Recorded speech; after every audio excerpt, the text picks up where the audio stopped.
ഒരാൾക്ക് ഒരു ഏത് തരത്തിലുള്ള ഡിപ്രഷൻ എന്നല്ല, ഏത് തരത്തിലുള്ള മെൻ്റൽ ഇൽനെസ്സും ഉണ്ട് എന്ന് നമ്മൾ ഉറപ്പുവരുത്തുന്ന മിനിമം ഒരു 7 കാറ്റഗറിയിൽ വെച്ചിട്ടാണ്. ഒന്ന് നോക്കുന്നത് അവരുടെ ഡ്യൂറേഷനാണ്. ഞാൻ നേരത്തെ പറഞ്ഞതുപോലെ മിനിമം 2 വീക്സ്, എല്ലാത്തിലും 2 വീക്സ് അല്ല. ഇപ്പോൾ ഡിപ്രഷൻ കാര്യം ചോദിച്ചതുകൊണ്ടാണ് ഞാൻ 2 വീക്സ് എന്നെങ്കിലും പറഞ്ഞത്. ഇപ്പോൾ ഡ്യൂറേഷൻ ഒരു പ്രധാനപ്പെട്ട ഒരു കാര്യമാണ്. Intensity and severity of the symptoms, ഏതൊക്കെ രീതിയിൽ ആ സിംറ്റംസ് കാണിക്കുന്നുണ്ട് എന്നുള്ളത് ഇമ്പോർട്ടൻ്റ് ആണ്.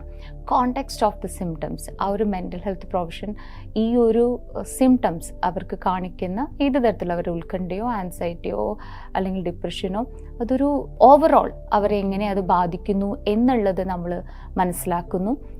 അത് ഡിഫറെൻറ്റ് കോണ്ടെക്സ്റ്റിൽ എങ്ങനെയാണെന്ന് മനസ്സിലാക്കുന്നു.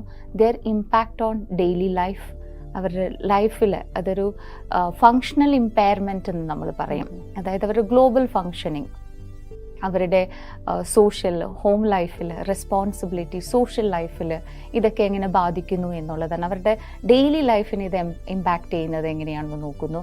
അതോടൊപ്പം തന്നെ ഇതിൻ്റെ കൺസിസ്റ്റൻസി, ഇതെത്ര നാൾ ഇത് കൺസിസ്റ്റൻ്റ് ആയിട്ട് ഇത് എപ്പോൾ നിൽക്കുന്നുണ്ട് എന്ന് നോക്കുന്നു. അതോടൊപ്പം നമ്മൾ പറയും ഇതിൻ്റെ ഡയഗ്നോസ്റ്റിക് ക്രൈറ്റീരിയ. നമ്മൾ 2 സ്റ്റാറ്റിസ്റ്റിക് മാനുവലാണ് നമ്മൾ ഉപയോഗിക്കുന്നത്. ഒന്ന് WHO ICD-10 ക്ലാസിഫിക്കേഷനും ദെൻ DSM-5 എന്ന് പറഞ്ഞിട്ടുള്ള അമേരിക്കൻ സൈക്കോളജിക്കൽ അസോസിയേഷൻ ചെയ്യുന്ന സ്റ്റാറ്റിസ്റ്റിക്സ് മാനുവൽ ഉപയോഗിച്ചിട്ടാണ് ഈ ഒരു വ്യക്തിക്ക് ഏതെങ്കിലും തരത്തിലുള്ള മെൻ്റൽ ഇഷ്യൂസ് ഉണ്ടോ എന്ന് പറയുന്നത്. അടുത്തൊരു സ്റ്റെപ്പാണ് എക്സ്ക്ലൂഷൻ ഓഫ് ക്രൈറ്റീരിയ എന്ന് പറഞ്ഞിട്ടുള്ള ഒരു സംഭവമുണ്ട്.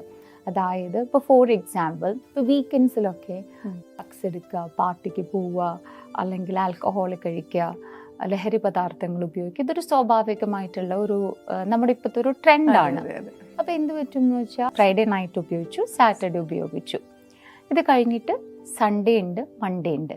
അപ്പോൾ this 2 days they took rest. Tuesday they might feel low.